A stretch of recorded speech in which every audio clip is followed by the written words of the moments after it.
Okay, this may be the beginning of part 2. I did watch part 1. We found a wrench of sacrifice. We wasn't going to use that one. My Mac wrench, inch and 1/16. It still ain't big enough. I found that on the road. This is an old made in China.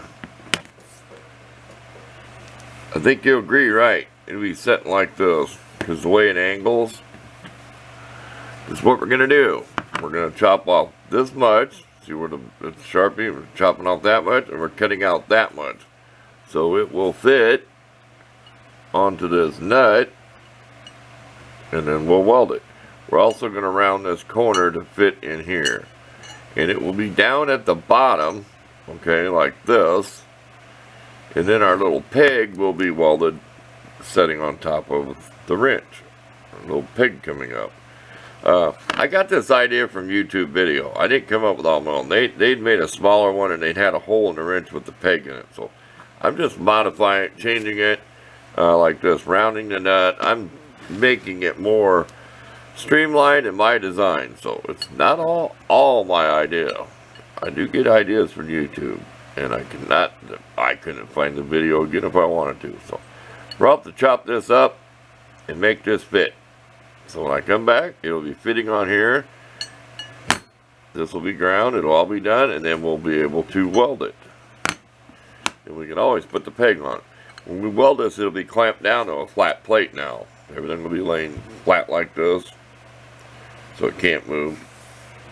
So I won't have to worry about no tack welds. I'll just have it clamped down, and it will be welded onto, laying on a sheet of steel. You know what I mean? Talk with your hands. Get to work. And here we are. A quick look before we weld it. We're going to spot weld it right through them holes. It'll be clamped down, of course. A clamp on the wrench and a clamp on there. You would not believe the twist in this cheap wrench. Look at that. Can you? I don't know if you can see it, but believe me, I can. You can rock it back and forth on the desk. Anyway, you know where they're made. I probably had them for 20 years. I bought them at a rummage sale. Probably like $15 or something for a whole set, up to an inch and a 16th or something. Really cheapo, cheapo wrenches. Junk, not even worth buying, but the bigger ones are always better. Your bigger wrenches, them cheap wrenches, are going to last longer than the little ones. So it was worth the money at the time to have them. Back to work. Okay, I might have showed you the opposite before. Like this way with the peg. I think this way is better. And this is totally welded in and ground out. There's hardly any. Let's see how I got this here. Like I said, it'll be in the vise like this, and it'll be kind of turned so I can start back here with my vise on the corner and bend. So now is to drill or weld a peg here, that when this pulls down, it'll bend the rod. I think you know what I mean now. And you know why I got that straight in the vise, like I said, put that in an angle. So I can start back here. It'll probably be about like this. So when I pull around the bend, I'm coming around the front of the bench, and see that gets further away because it's like it's putting the nut on the bolt. Pretty oversized. Imagine if I had an inch and a half or inch, how big it'd be. There we go. We'll take a break, and then we're going to see if we can drill through this. We don't want to get out the torch to heat it up.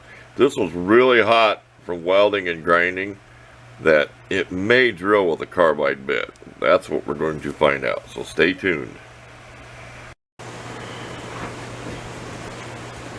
Okay, we are impressed. We're done with this. We figured out the bolt is not quite 9/16 of an inch. It's over half an inch. And we use this bent piece as a model because we did not want the bolt to come sliding down towards me. We want it to stay on the curb when we're completely bent at a 90 degree. You see what I mean? We wanted that bolt to still be on there. We can't find any 1/4 inch rod to demonstrate it. We bent this little piece of a screwdriver, which is too small to put in there. We tried some aluminum. 5/16 rod, aluminum. We heat it with a torch, but it ended up cracking. It bent, but had cracks in it. So I either heated it too much, or you just can't bend it. It's just that type of aluminum, but there you go. And I'm sure I took plenty of pictures of it. We're going to try to find some grade 8 bolts exactly like this, because it fit perfect in here. See that?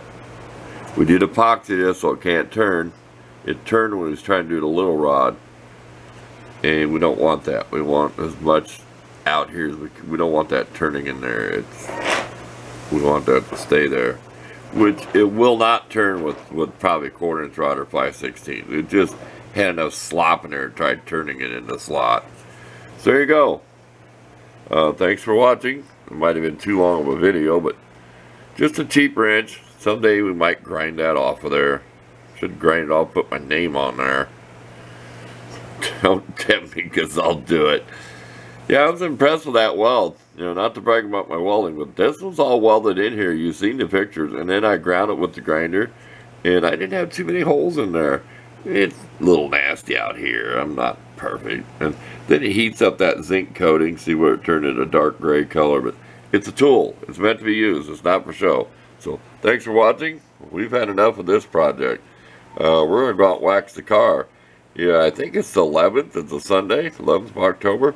We're going to finish waxing the car. We might show a video of the type of wax we're using. So you might see a video on that. It's just a spray-on wax.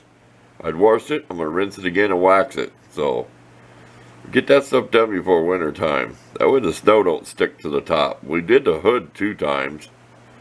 You have that problem in winter times because you don't wax your car. The snow won't slide off. We're gone. Thanks for watching.